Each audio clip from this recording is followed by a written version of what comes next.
ప్రేమ, నమ్మకమైన యేసు నామములో శుమ్మలు పలుకుతూ కృత సంవత్సర తలంపులు మరికొన్ని ఈ దినాన కూడా పంచుకుంటూ మరి విలువైనటువంటి బంగారు పెరుగ ధ్యానంలో కొన్ని వాక్యాలు మనం తెలుసుకుందామండి. మరి దేవుని వాక్యం చాలా విలువైందే కదా! అది ఎన్ని పేర్లతో ఉందో తెలుసుకుంటే మనకు చాలా ఆహ్లాదకరంగా అనిపిస్తుంది.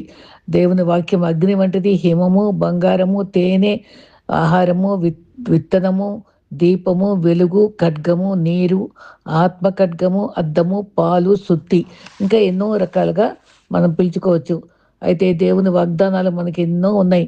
మనం భయపడ్డప్పుడు నీ భయం కంటే నా కృప గొప్పదని చెప్తున్నాడు ప్రభు. మరి నిన్ను విడువని ఎడబాయనని వాగ్దానం ఇస్తున్నాడు. తర్వాత అందరు దూరమైనా నేను నీ పక్షంగా ఉంటా అన్నారు. తర్వాత నీ కన్నీరు కవిల్లో దాస్తున్నా అన్నారు.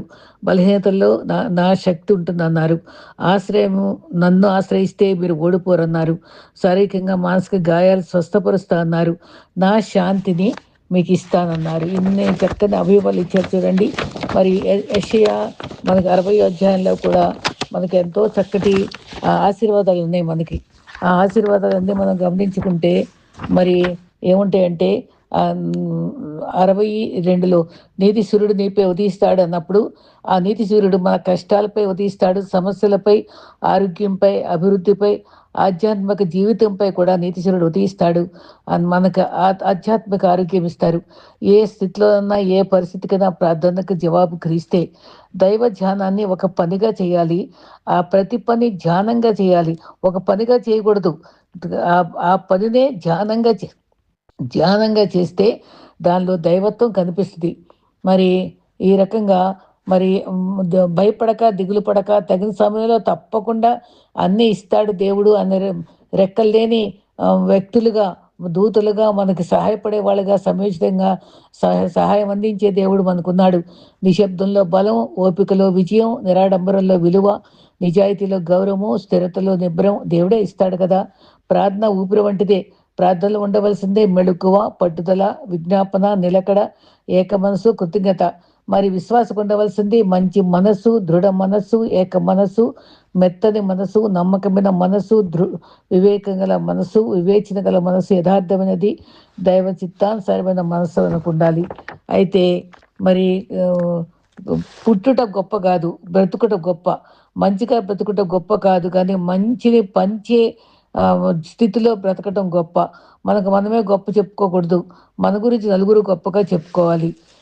Birth is parents gift, education is teachers gift, job is company gift, wife and husband mutually gods life gift, కానీ good friends are gods gift. నిజమేనండి.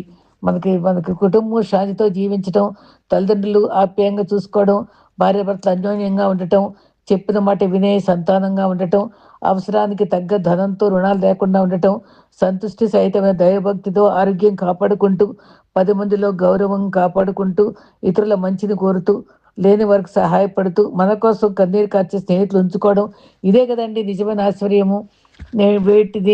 నేటిని విలువగా చూస్తూ భవిష్యత్తును దేవునికి అప్పగిస్తే మనం గమ్యం చేరగలం. కోరిట అనుభవం అన్నారు. కొత్త సంవత్సరంలోకి మనం లోకం వైపు చూస్తే, మరి మనలో మనం చూసుకుంటే బాధ, నిరాశ, కానీ దేవుని వైపు చూస్తే నిరీక్షణ కలుగుతుంది మనకి. కాబట్టి don't look down, you will be depressed. మనం లోపల చూసుకుంటే నిరాశ పడిపోతాం. లుక్ అప్, కొండల తట్టు కళ్ళెత్తున్నాను అని లుక్ అప్, పైకి చూడాలి. లుక్ బ్యాక్, కొన్ని మనం మర్చిపోవాలి, కొన్ని మర్చిపోకూడదు. మరి గత చేదు జ్ఞాపకాలు మర్చిపోవాలి, మంచి విషయాల్ని గుర్తుపెట్టుకోవాలి. 103వ కీర్తనలో ఉంటుంది, ఆయన చేసిన ఉపకారం దేన్ని మరవద్దని. Look inside. నా 139వ కీర్తనలో ఆయాస్కరమైన మార్గం ఉంటే నన్ను సరిచేయి ప్రభువా, సర్చ్ మీ లార్డ్ అని చెప్పుకోవాలి. Look around. ఫిలిప్పి 2:5లో అందరూ సొంత కార్యాలే చూస్తారు, ఇతరుల కార్యాలు, ప్రభు కార్యాలు చూడరు అని చెప్తున్నారు. కాబట్టి రోజు కొత్త విషయాలు నేర్చుకుంటూ, అవసరమైతే తక్కువ మాట్లాడుతూ, అర్థం కాని విషయాలు వదిలేస్తూ, ఆనందము, సమాధానం కలిగి, కోపానికి దూరంగా బతుకుతూ, గొప్పలు చెప్పుకోకుండా, నమ్మించే ప్రయత్నం చేయకుండా, సహృదయంతో అందరితో ప్రేమతో మెలుగుతూ జీవించడం దేవుడు కోరుకుంటాడు. దైవం విలువ ఆపదల్లో, చెట్టు నీడ విలువ వేసవిలో, మరి చెట్టు నీడ ఎంతో విలువ ఇస్తుంది కదా. గురువు విలువ సమస్యల్లో, స్నేహితుడి విలువ బాధల్లో, మరి దైవం విలువ ఆపదల్లో ఉంటుంది. కాబట్టి దేవుని ఎప్పుడు కూడా మనం ఆనుకొని ఉండాలి. దేవుని వాగ్దానాలు నమ్మాలి. భవిష్యత్తుపై ఆందోళనలకు దూరంగా నమ్మకంగా కర్తవ్యం గుర్తించి కష్టించి పనిచేస్తూ దేవునిపై ఆధారపడుతూ జీవించాలి. ఈ రకంగా మనం జీవిస్తూ దేవుని సన్నిధిలో మరి ఆహ్, ఏలియా కూడా గొప్ప ప్రవక్త. అసలు అంత చిన్న ప్రార్థన ద్వారా అది 850 మంది బయలుదేవతల వాళ్ళందరినీ ప్రవక్తలను చంపించిన రోషగా ఉన్నటువంటి ఆ ఏలియా తను బలహీనుడై మరి మరణాపేక్షతోటి బద్రీ వృక్షం కింద ఉండి దేవుని ఇంక చాలు ప్రభువా నన్ను మరణించడానికి అప్పగించుకో అంటే ప్రభు ఊరుకోలేదు కదా.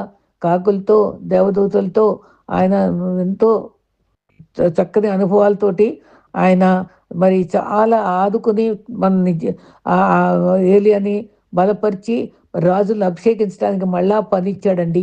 మనను కూడా డిప్రెషన్ అవనివ్వడని గుర్తుపెట్టుకుని ఆయన సన్నిధిలో 1 రాజులు 18, 17 అధ్యాయాల్లో ఆయన నామంను ప్రార్థించి సవాలు విసిరాడు. తర్వాత చిన్ని మేఘం ద్వారా పెద్ద వర్షం 3.5 సంవత్సరాలు ఆపించేశాడు. అంత ప్రార్థన సాధించిన వాడు కూడా ఒక్కసారి డిప్రెస్ అయ్యాడు. గొప్ప ఆత్మీయ వీరుడు. మరి మనకు కూడా కొన్ని నిరాశ వచ్చినప్పుడు ప్రభు మనకి దూతలను పంపించి సహాయపడతాడు. కాకుల ద్వారా మనకు పోషించకపోవచ్చు కానీ మనుషుల ద్వారా దేవదూతల వలె మనకు పోషించే అనుభవం ఇస్తాడు అక్కడ. ఆహాబు తర్వాత తన బ్రతుకుండగానే ఆహాబు జెజబెల్ రాణి యొక్క నాశనాన్ని కూడా చూడగలుగుతాడు. మరి మరి నిజంగానే చక్కటి వాగ్దానం ఉందండి. లేవికాండం 26 అంటే 2026లో ఉన్నాం కదా. ఆ 26 అధ్యాయం తప్పకుండా చదువుకుందాం. 9వ వచనంలో నేను మిమ్మల్ని కటాక్షించి విస్తరింపచేయుడా. ప్రభు మనకి ఈ ఈ ఈ దినాన ధ్యానం ఏంటంటే విస్తరింపచేసేవాడు. ధాన్యము కొత్తది ఇచ్చి విస్తరింపచేసేవాడు. పాత కూడా ఉంచుతాడు మనకి. నూతన సంవత్సరంలో భూమిని నింపుతాడు, విస్తరింప చేస్తా అన్నాడు. మరి ఎంత తిన్నా మిగులుతుంది, అభివృద్ధి పొందుతాం, విస్తరణ జరుగుతుంది, శత్రువుల మీద విజయం పొందుతాం, వ్యతిరేకతలో ఏ ఆయుధం వర్ధిల్లదు. ప్రతిరోజు కొత్త మార్గం చూపిస్తాడు, అభివృద్ధి చూపిస్తాడు, సేవ విస్తరిస్తుంది, నూతన ఆత్మలను ఇస్తాడు, ప్రార్థన చేసే విశ్వాసాల సంఖ్య అధికం అవుతుంది. మరి లేవికాండ 26 అధ్యాయము నిజంగా చాలా విలువైన వాగ్దానము. 1 రాజుల 3:9లో దేవుని బిడ్డలు పచ్చిక వలె విస్తరిస్తారు. పచ్చికకి ఏమీ పోషణ చేయక్కర్లేదండి, అదే పెరిగిపోద్ది. గడ్డికి పోషణ అవసరం లేదు, విస్తరించిపోతారు. మనల్ని విస్తరింపజేసే దేవుడు. కొలస్సీ 2:7లో మరి ప్రభు వైపు వేరుపారిన వారై ఇంటి వల్ల కట్టబడుచు విశ్వాసమందు ఇంకొక చక్కటి మాట ఉంది, కృతజ్ఞత యందు విస్తరించాలి. ఇక్కడ మనకు విస్తరించే అనుభవం మళ్ళీ ఇంకోసారి వచ్చింది. కృతజ్ఞతలు అయితే ఎదుగుదల ఉండదు. స్తుతించి ఆరాధిస్తే వెనువెంటనే దేవుడు జవాబిస్తాడని నమ్ముదాం. తంబురు సితార నాదముతో ప్రభుని వేడగా రారండి. 2-3 ఉన్న చోట ఎంత చక్కగా పాడుకుంటామండి. ఇశ్రాయేలు వాయిద్యాలతో ఎంతో స్తుతిస్తూ పాడుకున్న అనుభవాలు ఉన్నాయి వాళ్ళకి. స్తుతించే వారి సమయం పెంచుకోవాలి మనం. స్తుతి స్తోత్రం అనుకుంటూ ఆయన ఆరాధించుకుంటే మనకు గొప్ప మేలు జరుగుతుందండి. అపోస్తల కార్యం 16:27లో పౌలు శీలలు మరి జైల్లో ఉన్నప్పుడు వాళ్ళు కీర్తనలు పాడారు. బాధలో మరి సంఖ్యల మధ్య పాటలు పాడుకున్నారు. ఖైదీలు విన్నారు. వారు కూడిన చోటు కంపించింది. అర్ధరాత్రి వాళ్ళు ఎవరు సహాయించి లేకపోయినా సర్వశక్తిమంతుడు మెలకుగా ఉండి కునుకక నిద్రపోక వారిని కాపాడి మరి వాళ్ళని సంఖ్యలు విడగొట్టి వాళ్ళకి భద్రత ఇస్తాడు. వాళ్ళకి తగిన సహాయం చేస్తాడు. వారు నీళ్ళలో నడిచిన సమయంలో 4వ జామున క్రీస్తు నడిచొచ్చి పేతురు పడిపోకుండా కనుగరించలేదా, వాళ్ళందరినీ కాపాడలేదా, మీకు చింత లేదా అన్నప్పుడు ప్రభు ఎంతో అద్భుతంగా అల్ప విశ్వాసులారా అని మందలించుతూ సహాయపడ్డాడు. ఏదన్నా మన కష్ట సమయంలో ఆదుకునే దేవుడు. మన బిడ్డల సంఖ్యలలో ఉన్నారా, నిండు మనసుతో ఆరాధిస్తే వాళ్ళందరి సంఖ్యలు విడిపోతాయి. ప్రతికూల పరిస్థితులన్నీ అనుకూలంగా మారుస్తాడు. మరి ఆత్మీయ విందు ఇవనై ఉన్నాడు. ఇంకో అపోస్తల కార్యం 16:37లో ఉదయమైనప్పుడు విడుదల చేయబడే ఆజ్ఞ వచ్చింది, శుభవర్తమానం అందుకున్నారు. మనకు కూడా బాధపడిన అనుభవాలు కొద్దీ దేవుడు మనకి మేలు చేసి గుంపులుగా మనుషులను పెంచి వాళ్ళని ఆదరిస్తాడు. కృతజ్ఞత విస్తరించాలి. 22:17లో అబ్రహాము ఆశీర్వదించి సంతతిని నక్షత్రం వల్ల విస్తరింపజేశాడు. ఇప్పుడు మన టాపిక్ విస్తరింపజేసే దేవుడు. అయితే మన పిల్లల్ని దీవిస్తాడు. మన బిడ్డలు ప్రకాశించి నక్షత్రాలుగా ప్రకాశిస్తారు. సంతతి విస్తరింపజేస్తాడు. సముద్ర తీరం ముందు ఇసుక రేణు వలె విస్తరింపజేస్తాడు. అబ్రహాం వలె దీవెన మనకు వస్తుంది. ఉన్నత స్థాయి చేరతారు, మంచి పేరు తెచ్చుకుంటారు, అనేకులు నడిపించే వారిగా ఉంటారు. నమ్ముదాం. మన బిడ్డలు విస్తరింప చేయాలి. మన చుట్టూ ఉన్న వారందరూ మనల్ని బట్టి దీవించబడాలి. లాభాన్ని దీవించబడ్డాడు యాకోబును బట్టి. అదే రీతిగా మనల్ని బట్టి మన కుటుంబం, మన సమాజం అంతా కూడా ఆదరింపబడుతుంది. విస్తరింపబడుతుంది. మరి సంతోషపడతారు. మరి కొందరు అసూయ చూపులుంటాయి. దాని నుంచి కూడా మనం తప్పిస్తాడు. మరి అబ్రహాము చూపు, విశ్వాసపు చూపు, విశ్వాసపు నడక, విశ్వాసపు మాట, ఈ 3 గుర్తుపెట్టుకోవాలి. విశ్వాసపు చూపు, విశ్వాసపు నడక, విశ్వాసపు మాట. ఇది మన జీవితాల్లో కొత్త సంవత్సరంలో ఉంచుకుందాం. మహాగరి కూడా నీటి ఊటను గుర్తించలేకపోయింది. నక్షత్రాలు పగలు కనబడవు కానీ అక్కడ వెలుగుతూనే ఉంటాయి అవి. అదే రీతిగా దేవుడు మనకి అన్ని రివీల్ చేస్తాడు. మనకు తగిన సమయంలో చూపిస్తాడు ఆ వెలుగుని. తుఫాన్లో నేను వస్తా అంటే రమ్మని చెప్పి క్రీస్తు ఆహ్వానించాడు. విశ్వాసపు మరి పర్వతమా నువ్వు తొలగిపో అన్న రీతిగా మనము శత్రువా అతిశయించద్దు అని మన రోగంతో మాట్లాడాలి, సమస్యతో మాట్లాడాలి. అప్పుడు మన సమస్య దూరం అయిపోతుంది. మనం సూటిగా మాట్లాడటం నేర్చుకోవాలి. తర్వాత ఇంకొక విస్తరించే అనుభవం 116 కింద 7 నా ప్రాణమా యెహోవా నీకు క్షేమం విస్తరింపచేస్తాడు. చూసారా? క్షేమం కూడా మనకి విస్తరింపచేస్తాడు. విశ్రాంతిలో ప్రవేశిస్తావు. రిలాక్స్ అయిపోతావు. మరి క్షేమంలో విస్తరింపజేసే దేవుడు మనకున్నాడు. యోబుకు స్నేహితులు విసిగించారు. బాధకర్తలుగా ఉన్నారు. కానీ గాయం రేపే మాటలు. కానీ ప్రభువే ఇంటర్ఫియర్ అయ్యి యోబును ఆదరించి చక్కటి జవాబులు ఇస్తూ పరిష్కరించి రెండింతల దీవెన ఇస్తాడు కదా. మరి ఒక మానవ రీత్యా మరి ఉద్యోగం వెళ్ళేటప్పుడు ట్రాఫిక్ జామ్ అయినప్పుడు చక్కగా పాటలు పెట్టుకుని దేవుని స్తుతిస్తూ ఉండిపోతే తగిన టైంలో రివీల్ అయిపోతుంది. అది ట్రాఫిక్ సరిపోద్ది, వెళ్ళిపోతాడు. ఇంకో రోజు ఇంట్లో గొడవ వస్తే అది అసహనంగా ఉండి వెంటనే తిట్టుకుంటూ కోప్పడతాడు. వాళ్ళ అమ్మ ఎక్కడున్నారా అంటే విసుక్కుంటాడు. కానీ మనం మనుషులం కాబట్టి ఒకరోజు ప్రశాంతత ఉంటుంది, ఒకరోజు విసుగుదల ఉంటాయి. ఏదైనప్పటికీ మనం కంట్రోల్ చేసుకుంటూ సమయోచితంగా ప్రభు వైపు ధ్యానిస్తూ గడుపుకుంటే క్షేమం విస్తరింపచేస్తాడు. సమాధానం వెతికి వెంటాడాలి. మరి ఈ విధంగా మనం విసుగుదల లేకుండా ప్రభు వైపు చూస్తూ ఎంత రెచ్చగొట్టినా సరే శాంతిని పోగొట్టుకోకుండా ప్రయత్నం చేయాలి.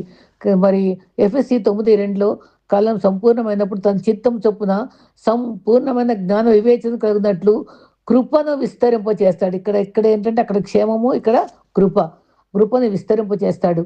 బహు విస్తారమైన కృప ఒక ఒక అబ్బాయి అంట నా కృప కృప కోసం ప్రార్థిస్తూ ఉన్నాడంట. ఎంత మంచోడు, ఎంత కృప కోసం ఎంత ప్రార్థిస్తున్నాడు అనుకుని తర్వాత కనబడలేదంట. ఏంట్రా కనబడేదంటే ఆ కృప పాస్టర్ గారు అమ్మాయి అంటే అమ్మాయి పెళ్ళి అయిపోయింది అన్నాడంట. అంటే విధంగా స్వార్థం కొద్దీ ప్రార్థించే వాళ్ళగా ఉంటామా? అలా కాదు. ప్రభు నిజమైన కృప కోసం మనం వెంటాడాలి.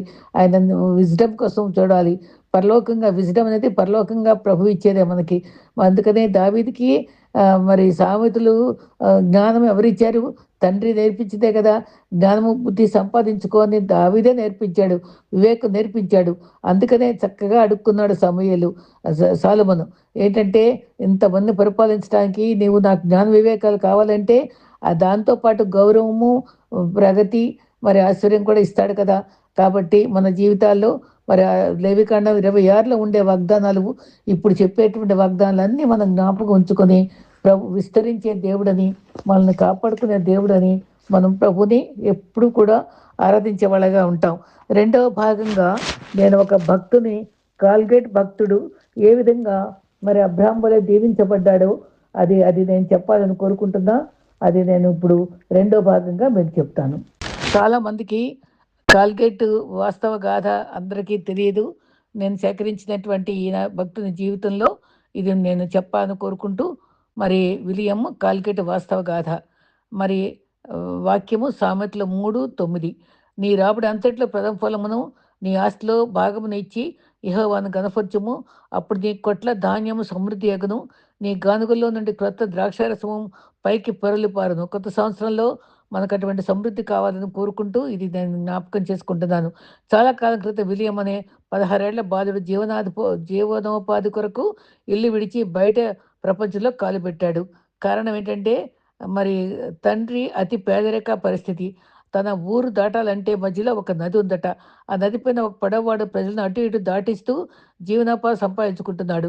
విలియం చూస్తూనే ఎక్కడికి వెళ్తున్నావు విలియం అడిగారంట. విలియం మీకు తెలుసు కదా మా కుటుంబం ఏదైనా చిన్న పని సంపాదించి నాన్నకు అమ్మకు కాస్త సహాయం చేద్దామని అన్నారట. ఏ పని వచ్చు నీకు అన్నారట. మా నాన్న సబ్బు వ్యాపారిలో సిద్ధాస్తులని తెలుసు కదా. నేను నాన్న దగ్గర నేర్చుకున్న అనుభవంతో నా సొంత సబ్బును తయారు చేస్తా అన్నారట విలియం. తప్పకుండా ప్రయత్నించు, మీ నాన్నకు సహాయం చేయి. అయితే పెద్దవాడిగా నీకు నేను 2 బంగారు సూచనలు ఇస్తున్నాను. రోజు దేవుడికి తన చిత్తం కోసం ప్రార్థించు. రెండవది, నువ్వెంత సంపాదించినా దానిలో దశమ భాగం దేవుడికివ్వడం మర్చిపోకు. దేవుడు నిన్ను దీవిస్తాడు అని చెప్పాడట ఆ నావికుడు. విలియం తనకున్న చిన్న అనుభవంతో ఒక సబ్బు తయారు చేసే ఫ్యాక్టరీలో చేరాడట. చేరిన రోజు నుంచే ఆ నావికుడు చెప్పిన సూచనలు తూచా తప్పకుండా పాటించాడట. అప్పుడు పాటిస్తూ మరి దశమ భాగము దేవునికివ్వడము మరి మర్చిపోకుండా ఎంతొస్తే అంత దాంట్లో పదవంతు ఇచ్చేవాడట. అతి త్వరలోనే ఒక్కొక్క మెట్టు అధిగమిస్తూ తను మరి అంచెలంచెలుగా ఎదిగాడనమాట. మరి ఈ రకంగా మరి అంచెలంచెలుగా ప్రభు తనను దీవించడం గమనించుకున్నాడు. మరి ఆ కంపెనీలోనే మరి ఆ కంపెనీలోనే దేవుని యొక్క చిత్తంలో మరి త్వరలో ఒక్కొక్క మెట్టు అధిగమిస్తూ మేనేజర్ అయిపోయాడట. విలియం వచ్చే అతి విలువైన సలహాలు త్వరలోనే సబ్బుల కంపెనీ అత్యంత పేరుగాంచిన కంపెనీగా ఒకటైపోయిందట. లాభాల్లో పొంగి పొర్లసాగినాయి. ఆ కంపెనీ యజమాని విలియంను వాటాదారుడిగా కూడా నియమించాడట. ఆ రకంగా నియమించిన తర్వాత ఆ విలియంను దేవుడు ఎంతగా దీవించిన మరి అలాగే కాల్గేట్ ఆ రోజు ఉదయాన్నే బ్రష్ చేయడానికి ఉపయోగించే మనం రోజు కాల్గేట్ టూత్‌పేస్ట్ సంస్థకు అధినేత ఈయనే. ద్రాక్షవల్లె నేను తీగల మేరు ఎవరు నాయన నిలిచి ఉంటారో నేను ఎవరు నిలిచి ఉంటానో వాడు బహుగా ఫలించును. 15:5.